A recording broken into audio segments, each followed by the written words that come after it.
Noches, profesor Diego. Nos encontramos el grupo número 10 reunido mediante conferencia en Skype para hacer la sustentación de la exposición. Estamos el señor Brian Galeano, el señor Andrés Arias, el señor Nicolás Sánchez y quien le habla, Jackson Wilches. Entonces, nos corresponde las etapas del acto administrativo. Según el profesor Libardo Rodríguez, dentro del sector privado, el acto administrativo es un acuerdo de voluntades. Dentro del sector público, el acto administrativo es la voluntad, es la representación de la voluntad de la administración declarada en forma unilateral.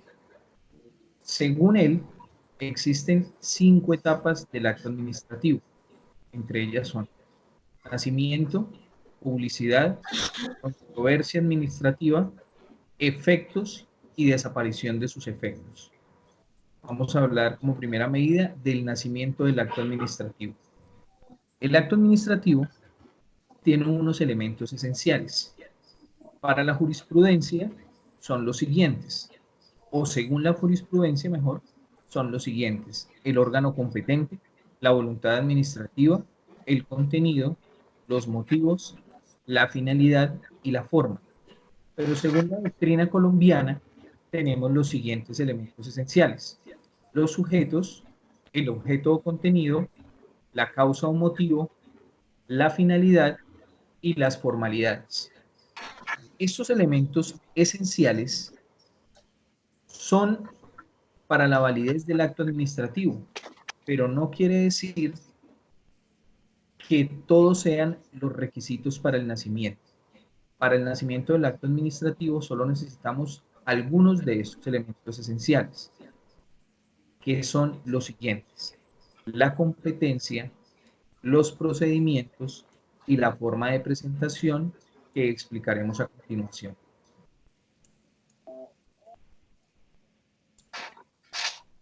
Buenas noches.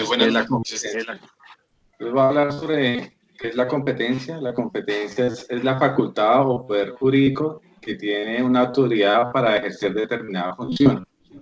Vamos a decir que esa facultad tiene que ser dada por la ley, tiene que estar como requisito primordial estar en un orden público, es decir, que sea de estricto cumplimiento por toda la comunidad o las personas que están inversas con esa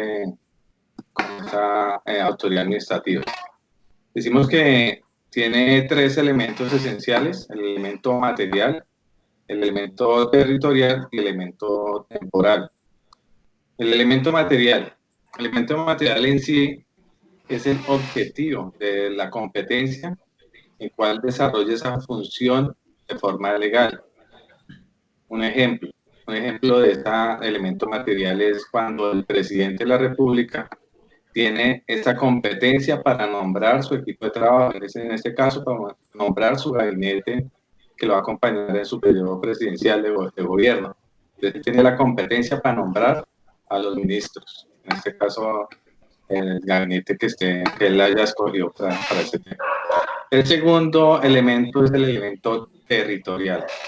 Cuando hablamos es el territorio donde se está realizando o llevando a cabo esa función legalmente.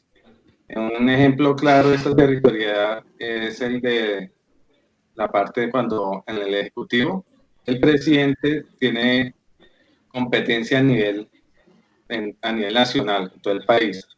Los gobernadores en sus departamentos, los alcaldes en su municipio.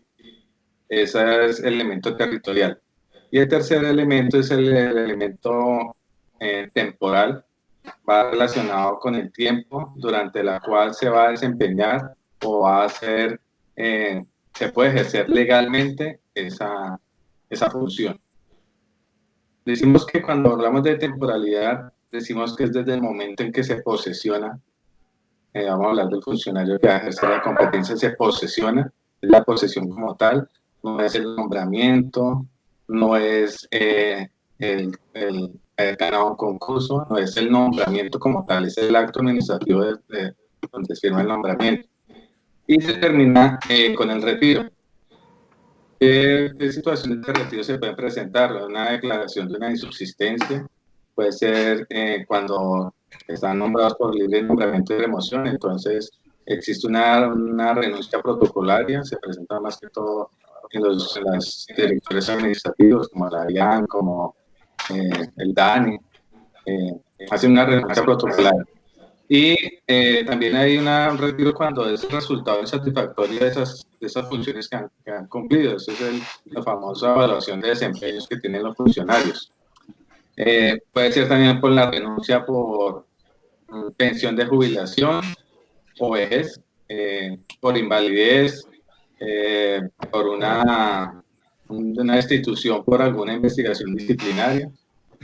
Sí, varios motivos de donde se determine esa competencia de ese funcionario. El siguiente punto es la delegación de competencias. Esta delegación es excepcionalmente debido a que hay una autoridad que tiene las funciones pero no tiene la competencia.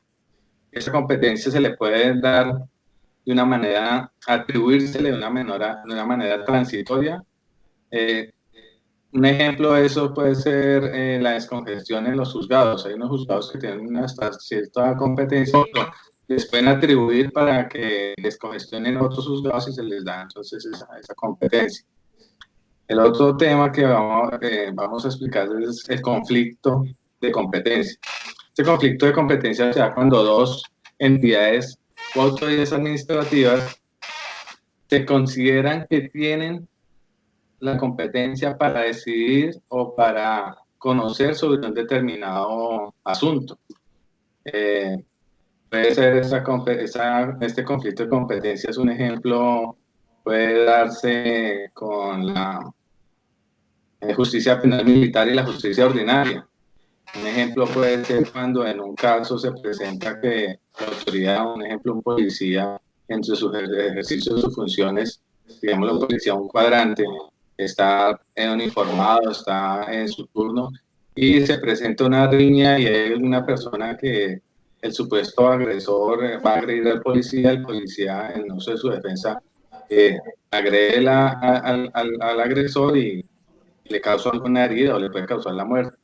Entonces ahí empieza a haber ese conflicto de competencias porque inicialmente pues si es un caso de una muerte, ahí la justicia ordinaria inmediatamente oficio actúa, investiga y determina si lo sigue la justicia ordinaria o pasa a la justicia penal militar.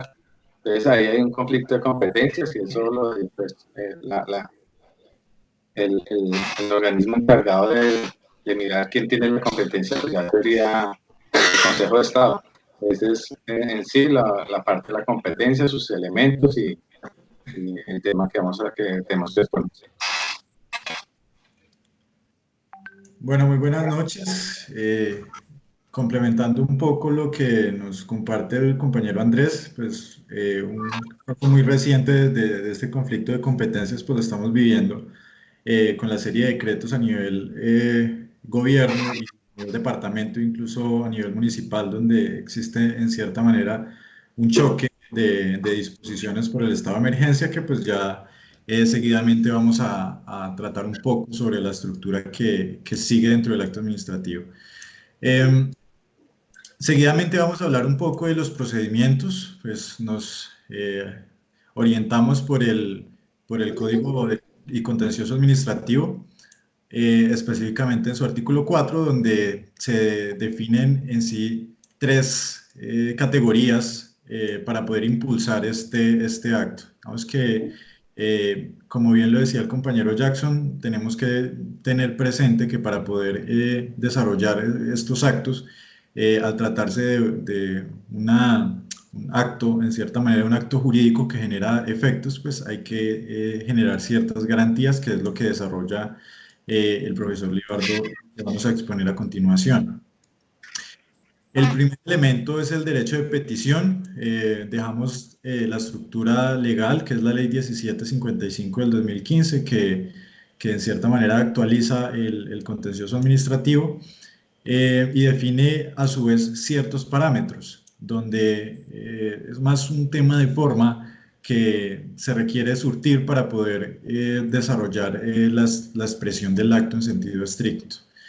Lo describimos de forma muy general, donde no es necesario invocar expresamente el derecho de petición como tal, porque pues al ser una expresión de la voluntad y una manifestación, en este caso, para que se derive a su vez un efecto o un acto administrativo, pues solo requerirá mencionar los elementos que se entenderán en cierta manera implícitos dentro de ese acto. Dentro de esas formalidades, pues como lo desarrolla la ley, debe ser una petición respetuosa, la autoridad podrá exigir formularios sin perjuicio de que el solicitante o que quien quiere que se generen los efectos pues aporte anexos. Eh, Puede determinarse o puede definirse que esta petición sea verbal, sin embargo, la entidad administrativa sobre la cual podrán recaer los efectos podrá disponer una entidad o un despacho específico para que se puedan hacer este tipo de peticiones, respetando como tal la jerarquía. Digamos que para hacer una actuación de este tipo, pues no se podrá actuar de manera desordenada. O sea, lo que busca la ley es que exista un despacho, ya sea secretaría, de los diferentes entes gubernamentales para que se pueda realizar esta petición. Podrá utilizarse los medios electrónicos para estos fines. Es una activación que es gratuita y no requiere representación. Eso quiere decir que no requiere abogado. Cualquier persona podrá solicitarlo, cualquier persona entendiendo el hecho de que pueden ser menores de edad, dependiendo de los efectos que se requiera con el acto administrativo, a su vez recalcando el hecho de que este acto pues, es aquel que nace de la administración y que quiere o que se deriva algún efecto jurídico, ya sea de hacer o de no hacer algún elemento. Dentro de esos elementos mínimos, perdón, tenemos en el artículo 16 de la ley ciertos requisitos que se requieren tener para que pueda surtir esos efectos. Ya mencionábamos que no se requiere mencionar explícitamente que es una petición y citar el artículo, pero sí se requiere estos elementos, donde básicamente se tiene la autoridad a la que se dirige, la identificación completa del solicitante. Esto es para pues, identificar las partes sobre a quién se solicita la actuación, la que se fundamenta la petición, similar a una motivación que pues no cualquier persona, sino aquella que esté en efecto lo puede solicitar, la relación de los documentos que se desee presentar al iniciar el trámite, la firma del peticionario cuando fuera el caso. Tenemos algunas precisiones que hace el profesor Libardo Rodríguez acerca de cuándo cabe el derecho de petición dentro del acto administrativo. Tiene que ver con el derecho de petición que se puede ejercer como derecho fundamental. Además puede ejercerse pues cualquier persona natural, como ya lo habíamos mencionado, cuando se encuentre en un estado de indefensión, subordinación o la persona natural quiera ejercer o digamos que se puede ejercer sobre el peticionario. Igualmente se puede ejercer la petición sobre autoridades o aquellas entidades administrativas que cumplen funciones públicas, ya sean servicios públicos domiciliarios, y aquellas que se rigen en el derecho privado, que se requiere la actuación de la administración para que ya sea disponga orden o genere algún efecto sobre aquella autoridad. Esos son los elementos mínimos que se debe tener dentro de aquellos que se requieren para generar estos efectos del acto administrativo. También se tiene aquel que ya no es por petición, sino que es un cumplimiento de una obligación legal, donde la ley impone una obligación o un deber a una persona cuyo cumplimiento da lugar o da inicio a un trámite de una actuación administrativa, ejemplo, una declaración tributaria, donde pues, por mandato legal pues, ya se conoce que debe hacerse la presentación y a su vez eso genera una obligación que puede derivarse ya de sanciones o multas. El último elemento dentro de los requisitos que tenemos dentro de los procedimientos es la actuación de oficio, que es en sí la esencia propia del acto administrativo, donde mencionamos algunas reglas, pues las reglas que se deben surtir, las definimos dentro dentro de la presentación para no entrar en cada uno de ellos, donde, y en rasgos muy generales, son los principios del derecho administrativo, donde busca que la autoridad como tal actúe de una forma que genere control, que genere cierta estabilidad en las diferentes esferas de la sociedad. Entonces, por eso está el artículo 1, donde tienen que ver todos los derechos y libertades de las personas, la primacía de la Constitución, la actuación administrativa en su desarrollo con los principios del debido proceso, la igualdad, imparcialidad, las actuaciones de oficio que cuando se imparte por autoridad administrativa conforme a la ley debe ser por escrito y por medio electrónico conforme lo autorice la ley, y ya las diferentes reglas procesales que se pueden consultar en el artículo 37 y 38 de CEPACA para mayor ilustración. Dentro de esas mismas disposiciones o las actuaciones de oficio que ya mencionábamos, las reglas comunes, tenemos un procedimiento consultivo que es la consulta facultativa, obligatoria y la consulta obligatoria. Cuando una autoridad administrativa, ya sea la expedición de un decreto que genere efectos sobre el administrado, pues hay diferentes disposiciones que la misma ley puede otorgar.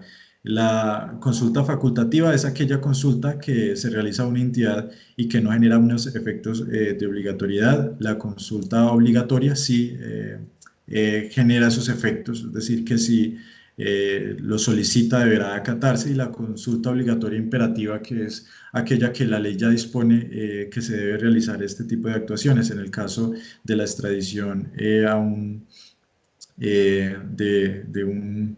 digamos que aquella persona que ha sido judicializada deberá tener el visto bueno de la Corte Suprema de Justicia, debido a que pues no solo consulta el hecho de poder hacer el ofrecimiento al país extranjero, sino que deberá acatar la disposición que éste tenga. A eso se define como aquella consulta obligatoria imperativa. Ya de manera descriptiva, tenemos los elementos que los anexamos dentro de la presentación, que son más la forma del acto administrativo.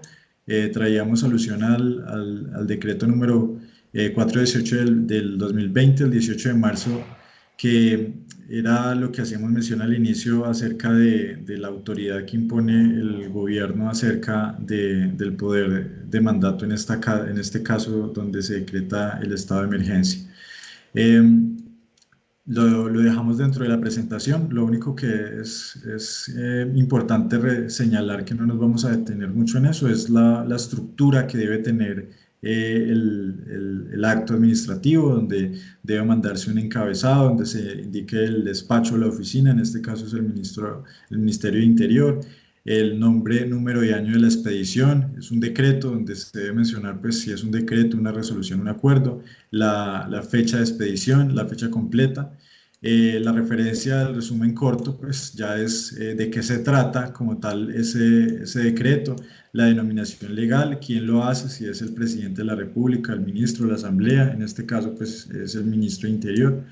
La atribución legal, la parte que lo motiva, la parte dispositiva, si es decreta, resuelva, ordena o acuerda, que es ya la estructura y la parte más de forma que tiene ese acto administrativo.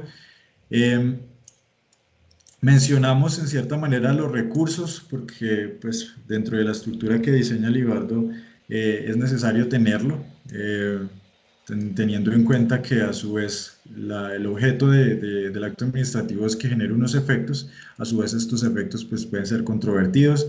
De manera muy rápida hacemos la descripción para no entrar en detalles, que pues, serán objeto del curso de Derecho Procesal Administrativo y del desarrollo del curso en el que estamos. ¿Cuándo procede? Procede contra actos administrativos definitivos de carácter individual. No se puede pedir indemnización de perjuicios, que es relevante porque solo se busca ciertas disposiciones, no fines lucrativos. Solo se inicia una vez expedida la notificación y la decisión, y también cuando opera el silencio administrativo podrá iniciarse.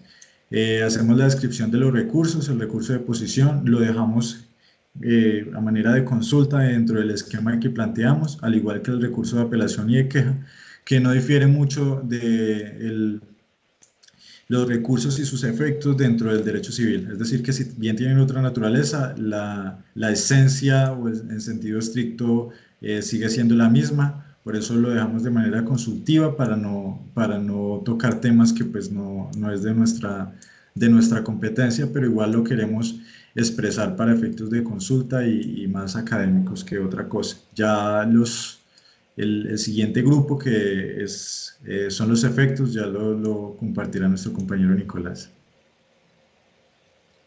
Compañeros, muy buenas noches. Doctor Diego, tengo usted también una buena noche. Y claro, continuando con la línea que tenemos acerca del acto administrativo, me corresponde a mí explicar los efectos del acto administrativo. Entonces, que una vez que se hayan agotado las etapas de nacimiento, de publicidad, de controversia del acto administrativo, podemos decir que ya hay una fianza o una ejecutoria del acto administrativo. Pues decimos que a partir de que ya el acto administrativo adquiere esa firmeza y esa ejecutoria, comienza a partir de ese momento a producir los efectos jurídicos que se pueden materializar o que se pueden evidenciar a través de tres maneras, las cuales la primera, que puede modificar el ordenamiento jurídico y está claro. La segunda, un privilegio de acción previa y finalmente un privilegio de la acción de oficio. Más adelante les explicaré en qué consiste cada uno de estos efectos, la firmeza del acto jurídico. Por consiguiente, la firmeza del acto jurídico produce en los siguientes casos.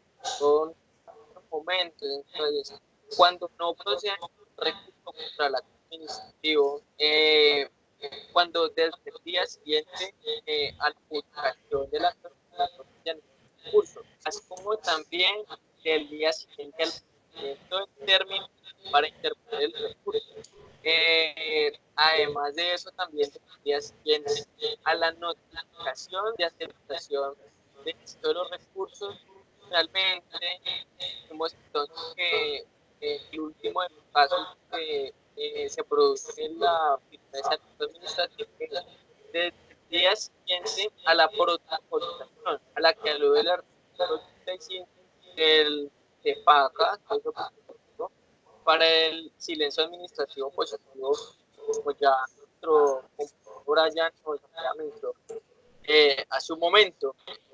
Ahora bien, estamos tratando el tema de los efectos.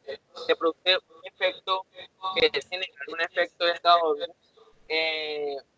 donde decimos que normalmente el acto administrativo unilateral produce un efecto común para todos los actos jurídicos. ¿Esto a qué se traduce? A que puede crear, modificar o extinguir una institución jurídica. Es decir, modificar, crear o extinguir derechos u obligaciones. Esta modificación, por consiguiente, se caracteriza por tener dos privilegios, que es fundamentalmente lo que les comentaba hace un momento. Entonces, decimos que cuando hablamos del privilegio de la ejecución del juicio, estamos diciendo que es aquella facultad que tiene la administración cuando se toma una decisión y hacerle cumplir directamente, ella misma poniendo en movimiento la fuerza pública si es necesario. Pero este concepto no va solito.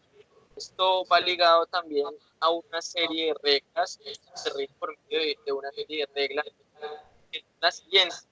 Por un lado, tenemos entonces la ejecución del acto administrativo de las obligaciones que no son dinerarias.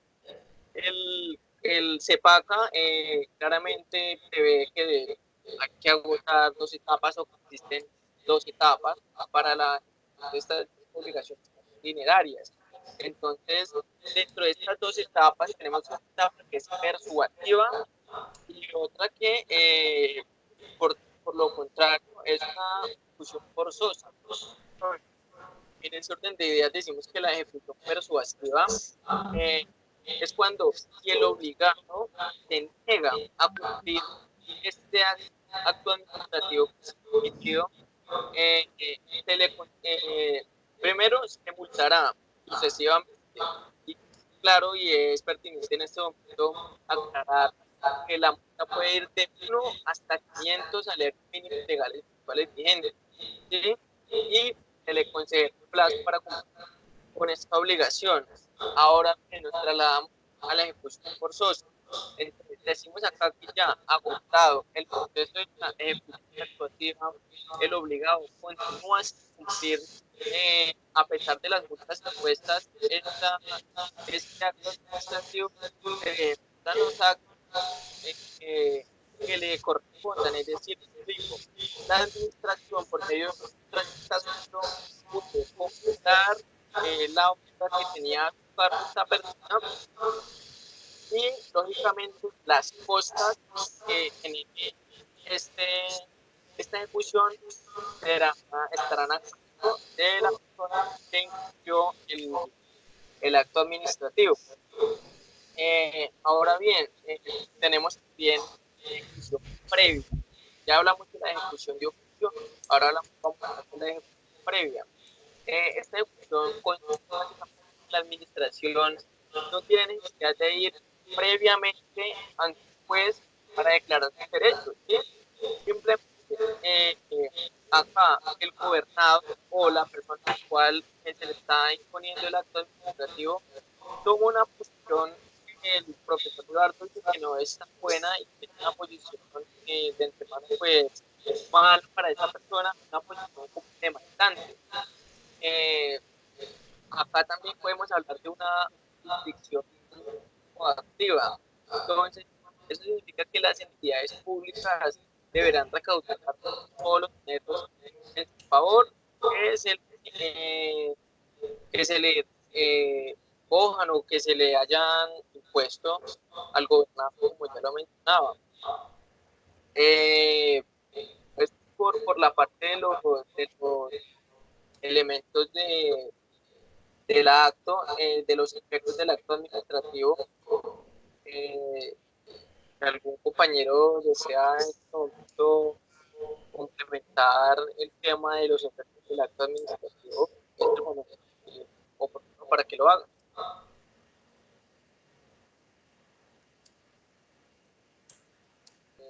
Bueno, Nico, señor. Siga, Brian, tranquilo. Pues hasta el momento, pues lo que quisimos era traer un esquema pues, donde pudiésemos dimensionar cuáles son las etapas del acto administrativo dentro de sus elementos esenciales que ya vimos en clase, en alguna de las exposiciones. El nacimiento dentro del ordenamiento jurídico y los requisitos, que bien si son muy de forma, son necesarios para poder llegar a los recursos cuando en su momento los veamos, pues nos serán de gran utilidad, al igual que los efectos, que es lo que más nos genera pues inquietud.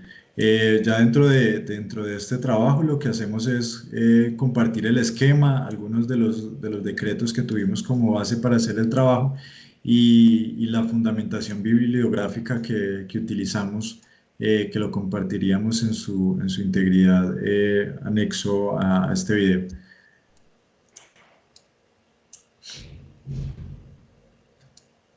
Entonces, Jackson, Andrés, y ya daríamos por culminada la presentación. Ya daríamos por culminada la presentación, agradeciéndole, profe, por su atención y estamos atentos entonces a la respectiva calificación. Que tengan todos buena noche, igualmente para el profesor, que tenga muy buena noche. Muchas gracias a todos, muchachos. Buenas noches para todos. Muchas gracias a todos y estamos pendientes de cualquier situación en relación a la materia, entonces muchas gracias para todos.